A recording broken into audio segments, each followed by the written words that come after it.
You are now rocking with the 3-yard play. Right.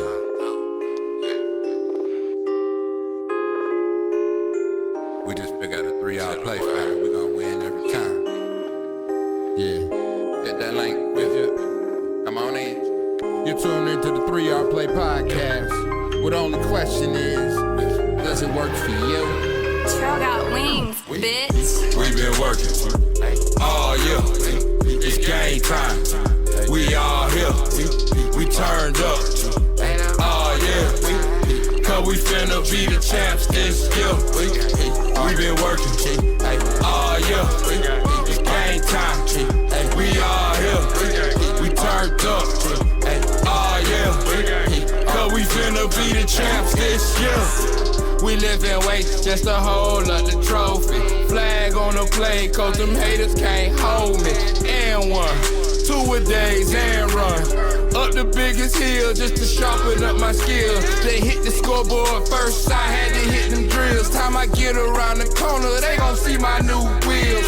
After practice, till the lights come on, till they bust ride out and they gone. That rally had us help, my teammate down the steps. Player, we got plays you ain't even seen yet.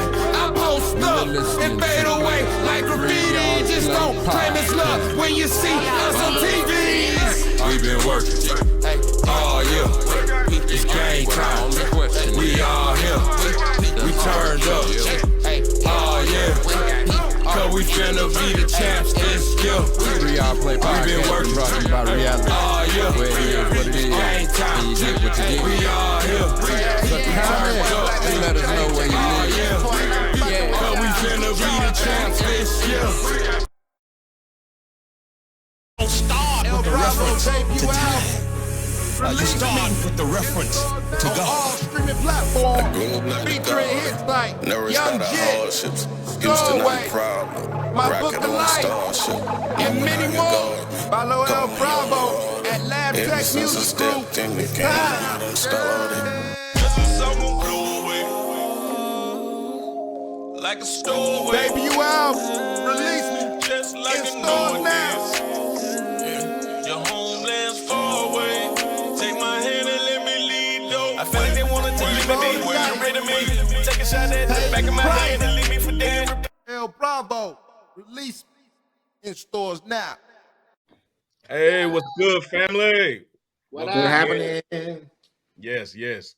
You are tuned in to another 3-Yard Play podcast. And today, what we want to do, Trip, T-Mac, in honor of Black History Month today, I just wanted to ask you guys some questions about who, like we always talk about like this typical Martin Luther King, we always talk about Malcolm X, but is there anybody else, man, that really maybe influenced your career or particular things that pertain to you that make you think about, how fortunate or, gave you inspiration into your own field today? You know what I'm saying? Like, who y'all got in mind that we ain't heard of? You go ahead, Trip. All right, I usually want to jump out there. I ain't want to cut nobody off, but I would say off the rip, two people that come to mind for me are Atlanta attorney Keenan Nix. I practice law in my day-to-day, so my field is, being an attorney. But Atlanta attorney Keenan Nix, as well as Atlanta attorney Melvin Washington. And, RIP to Attorney Washington. But overall, those two brothers, I've been around them and spent a lot of firsthand time with them. And just who they are as individuals, as well as what they bring to the practice space, and their depth of knowledge, experience, people skill, just the full breadth of it. I think both of those individuals embody that for me. So, those are two people that are in my field. And one of them, Attorney Washington has passed away, RIP, blessings to him. And Keenan Nix is still in practice. He works for Morgan & Morgan in the city, and Attorney Washington worked for himself. But, those are two people that really stand out in the field to me. That's nice. Now, did you hear about them? Anybody important, like when you were going through class or something at Emory, or What did you I mean, with that, and I would have to say Justice Benham from Georgia Supreme Court, because I was blessed enough to receive a Benham fellowship and some scholarship money in association with that. So, shouts out to the brother that put some bread on the cause. You got to always tip your hat to those who, really dig deep and go above and beyond. So I appreciate him and his family and his legacy. And also, Thurgood Marshall. You hear about brothers like Thurgood Marshall in terms of the practice of law, and Donald Hallowell, what Bankhead Highway is now. He was also an attorney. So I would say those brothers, And I know you, Tom, you was talking about somebody like that in today's time that inspired you or something like that. Well, mine is layered because like I said, we all fortunate to grow up in the Metro Atlanta area. So a lot of times, for me, I was able to see Andrew Young, Joseph Lowry, and all those folks just in a normal capacity, just as the pastor, and men in the neighborhood. So it's always been, to me, I looked at the dads, man, in the neighborhood who were actively engaged in my life. You know what I mean? I can think of Curtis Jones, Aaron Jackson, shoot my dad, Jesse Jenkins. I can think of it's so many men and black men that are poured into my life. You know what I mean? To the point where I used to get in trouble for this. People used to be saluting King and all that stuff, I ain't mean no disrespect. Right. I got men in my neighborhood that be doing stuff too. You know what I mean? Not to take away from it, but I'm like, there are other people that need to be celebrated who put a lot of time and attention into the me and the kids in my neighborhood. We helped make sure we were straight, make sure things were going well. So, but that foundation, I'll say that today, not my new mentor, but it's just a good brother, good friend of mine. His name is Courtney Stewart and his wife Kelly Stewart. They run the Lead Center for Youth, and it's basically they're a nonprofit. It's a nonprofit that uses baseball as a vehicle to empower black males for their career and life skills training. You know what I mean? And so I just watched their trajectory. I don't know how long they've been doing it, but it's been a long time. And every year they just add more value, more capacity. And then the most impressive part is they're raising 2 young ladies. You know what I mean? But they step up for black men, and I just have the privilege of watching them parent and work outside in the community like forcefully. It might be some sacrifices they're aware of, but it seems like they don't sacrifice a lot to make sure they hit the mark because their girls are awesome also. So I just like watching them just as a parent and community leader myself, trying to figure out that balance and also the impact that they've been able to have in the community.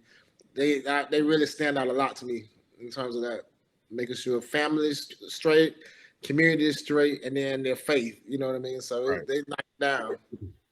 That's cool too. Like you acknowledging people, giving them their flowers now. You know what I mean? Like that's here, and I think that's important. Now, I work in the medical field. I'm at Emory. I had the privilege of right now working in what they call an HLA lab, and in that lab, man, I get to see DNA. I get to see blood, a lot of things pertaining to the blood. So it was just an amazing thing to me for back in the day when I was taking a course to find out, like Charles Drew, which is, the main person who created a whole blood bank, and he's black, and even back then, I think he had a situation where he set out during the world, like it was a World War II, and they were having an issue with acknowledging our blood in the blood bank. And because Red Cross wouldn't do it, he stepped down. So, and they finally, changed those requirements and allowed us to be counted in 1950. But that was just an amazing thing to me, to think like, man, the most vital substance on this earth outside of water is blood, and a black man had that influence to even think that we were going to need this. We're going to need blood and plasma. And I think another lady, man, you know, we all be on our phones all the time. You know, I think that's a physician. What's her name? Forgot her name. But she was responsible for the whole like, oh shit, pause it. Damn. Segundo. Yeah, but while you scoping through that, man, just something you said that stood out to me. Got a good friend of mine that I also look up to. He's on the verge of making Black history. His name is Furcon Stafford. I think I shared his information with you all, but he created based on Dr. Drew, and he's working in blood plasma. You know, trying to preserve life, and like his tagline is "There's life in the blood." So when you brought that up, it made me think of him because he's been on a journey for about 20-something years, fighting for his patent and all that stuff to get things rolling with his research. So it's just been a fight. Yeah. You know what I mean? So those hidden figures, if you will. Yeah, I got this call, but no, the person I was telling you guys about was Shirley Jackson. You know, and Shirley Jackson was influential in the telecommunications process where we today, you know, we use our phones, touch tone screens and all that stuff like that. So she was important in that vast arena. So I don't know, man. I think that stuff is important for us and our children to know. Like I asked my daughter the other day, you know, what they were doing for Black History Month, and she said nothing. And I was just like, nothing? You know what I mean? Like, we can't get any type of recognition at this time, and that was the time that was given to us. So, it's getting. I guess that to me seems why, you know, everybody is kind of like forgetting their history. You know, and I think that's going to be important for our youth, for them to grow. You know what I mean? Like it seems like they just don't care about it anymore, and so they're taking it out or trying to wash it down. What do y'all think about that? Well, can I ask you guys a question, and not, I mean, along the lines of what you're asking in terms of kind of direction that it's moving? Who are people, as right now we give flowers and we look back, just looking ahead, who are people that we feel like are right now on the verge, be it young people that are in that space, be it middle-aged people or up-and-comers, and who are people that you guys see right now in your day-to-day that you feel like are exemplifying, you know, kind of some of that energy or that spirit of Black entrepreneurship, Black excellence, Black learnedness? You know, who are people that you feel like exhibit that these days? And I'll throw out two, just, you know, random things that come to mind for me. I would have to give a big shout out to Maya Bailey, Tukey Carter, and the brothers at City of Ink. You know, those cats there, Corey Davis, you know, a lot of those dudes, they really been part of Atlanta's burgeoning art scene for a while, and also managing to run a brick and mortar business that's turned into a real brand and provide, you know, services to the community here. So I would definitely have to shout out those brothers for just their creative vision and sticking to it. I think also along those lines, I would have to shout out Scotty ATL. You know, he runs a spot called Grills by Scotty, but you know, it's something that he started off really just doing his thing with the grills on the flea market level, just having a booth. And then he took it from a booth to having a shop.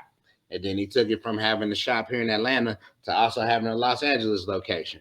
And to the point now, you know, he's partnered with the Atlanta Hawks and has merch in the Atlanta Hawks store and just different things, and just seeing it just grow and us kind of stick to something and just develop and build more and more. And then also, I guess a third group I have to put out is the sisters who run Slutty Vegan. You know, I don't know if you guys are familiar with that restaurant, but that's something that I haven't had a chance. Yeah, I wanted to go out there. Yeah, nationwide acclaim. I pushed up before and had drinks at one of the other locations, but I have not had the actual food yet. But you know, overall, I would have to give them their flowers. You know, of just Black excellence, of people really getting in that marketplace and developing. So, you know, who are people that you guys see that are kind of stepping out or pushing the bar in that regard? Shoot, man, that's a whole nother show. But I'm not even lying to you. That's a whole nother show because there's so much Black excellence in the city of Atlanta to be just to kind of downsize a little bit because my brain all over the place. So I go with man, I could think of Judge Asha Jackson in DeKalb County for all the work that she does with her post-entry program. I mean, yeah, with what's the right word I'm looking for when you coming out of the system and you're trying to get reintegration. It's in DeKalb County helping brothers that's in the system come out and create opportunities for them in the workforce. I have a mentee who's turned into my mentor. He's out in California. He works in the blockchain technology, but he's doing social impact around the world, helping impoverished cities and countries come up with ways. What's his name? Robert Greenfield. Okay. And he works to create social impact with by creating opportunities for I'm gonna say third world countries to get funding, and get resources and all that stuff to help build up their economies. And young brother, I don't even know if he's 30 yet, you know what I'm saying, but just really been digging in, making things move. I also stay in this tech world. Joey Womack with Goody Nation, helping create an ecosystem, and Lakeisha French Merritt, CEO of My Life. Those are people I know that work in that space trying to help create an ecosystem for Black tech, making sure people get funding, startups, all that great stuff. So it's entering, because we're entering a new space in the city, and they're helping people, get connected with the resources and things they need to thrive in a new technological world. My list yes. Yeah, my list right now, man, it's really consists of my pops. If I had to give somebody, some type of knowledge at this point, is I've watched him really reach out to the youth and, teach them, train them in all types of, saxophone, piano, but everybody that he's trained, bro, is they've either become either first chair or all state. So he's had a major impact in the youth, and he loves doing it all the time. And so I think when I think about how much he's had successfully in the actual industry as an artist compared to now what he's making an impact or his legend or legacy through the youth is even more profound or more interesting than even what he's done in the industry. So yeah, I had to say my pops. Wake up. No, not this. I gotta get in the game too, because I can't be stupid and not say. Even my wife, she manages 17 offices, law offices, pro bono offices across the nation, helping folks with clemency, landlord-tenant issues, all kinds of things, just trying to make sure people have representation that they need when they're in underserved communities, helping them with, just land competent legal counsel for free at the end of the day. Get some of the best people for free to represent people who are marginalized. So that comes with a lot of work. She also works heavily into that voter election protection. So every site we cycle through, my house becomes like a mini hub campaign, a hub for complaints. You know what I mean? So just want to make sure I shout out the people close to me too. Make sure they know that I see you. You know what I mean? And we pushing up on time, but before we cut out, I guess for final thoughts, LJ, what was the actual question you asked me when I kind of took it in a different direction? But what were you asking me at that point? We kind of wrap up just answering that. Yeah, I was just asking, if you had any type of people in your history that actually inspired you to go into the field or go into what you chose as a profession and things like that. So I would say I have to give shout out to my cousin Oscar Prelo, attorney Oscar Prelo. He was the first professional licensed person I know of in my immediate family, and he would always be trying to talk my mother into going to law school, which is hilarious because that's a testament how much my mama used to be going on. She just wasn't pushing the issue. But he was like, "You need to go to law school, Pat," and I would always be listening to him, just ear hustling in the cut. So, shouts out to my cousin. He always set a great example, and he was the first person I personally knew. And that was an attorney, and also attorney Derek Bottoms, the brother of my friend Darian Bottoms and the husband of Mayor Keisha Lance Bottoms. But Derek was he was the first attorney I knew in life, but he was not related to me.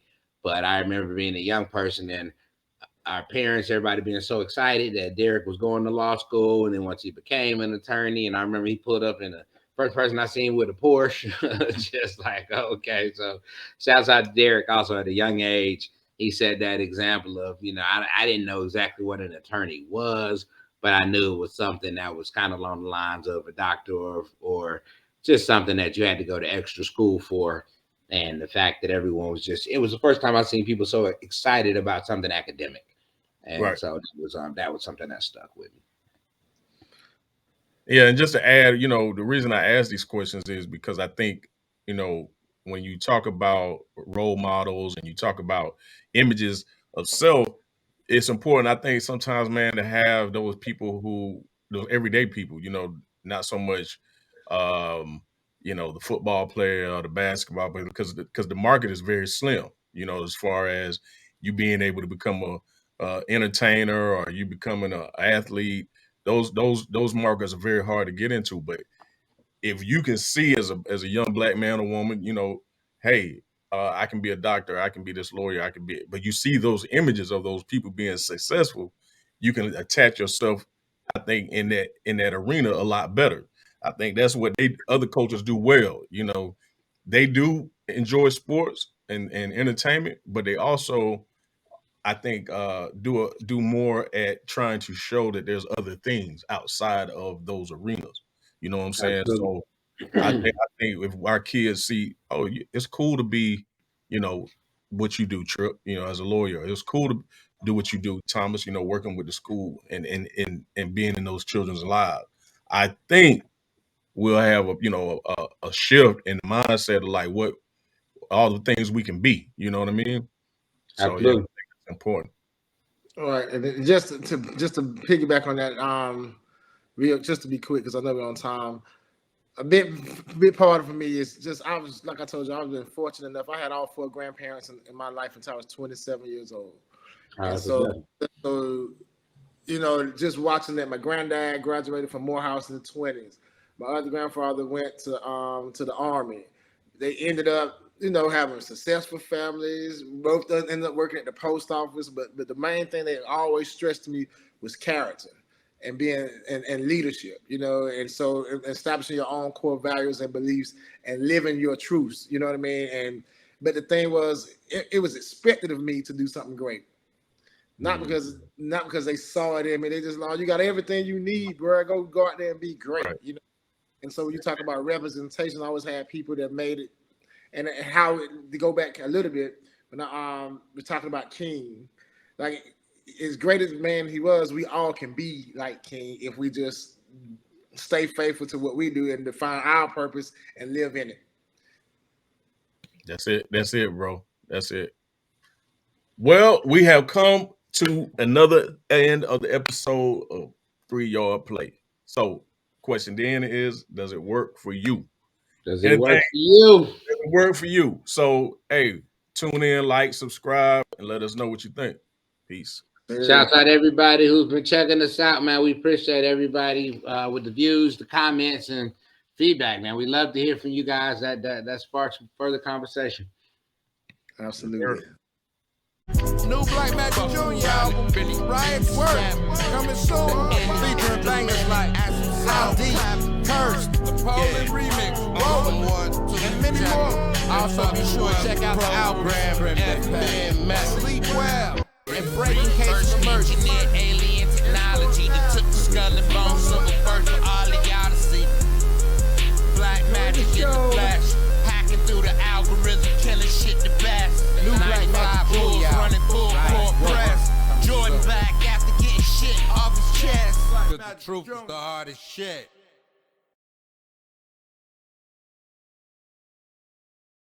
You see, the thing that separates us from every other group of slaves is the fact that thank y'all for tuning in today and every day. And remember to keep running your 3-yard play. Look at them mouths, we feel like flowers, they gon' grow. We gon' water season, watch that harvest flow.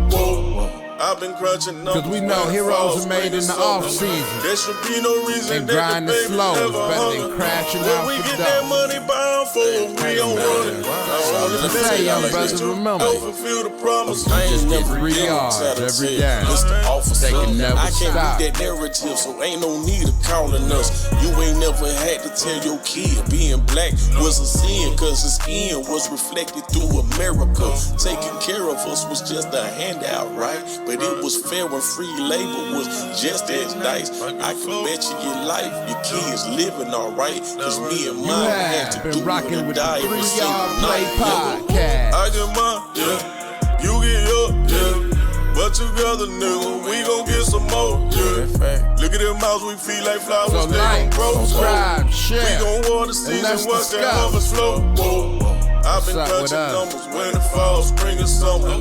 There should be no Thank reason you. that the baby Tuning in never hunger. to the 3-Yard When we Play get that money podcast. bound for, we don't run it. I only Focus pledge on to allegiance it. to go fulfill the promise. Time and time again.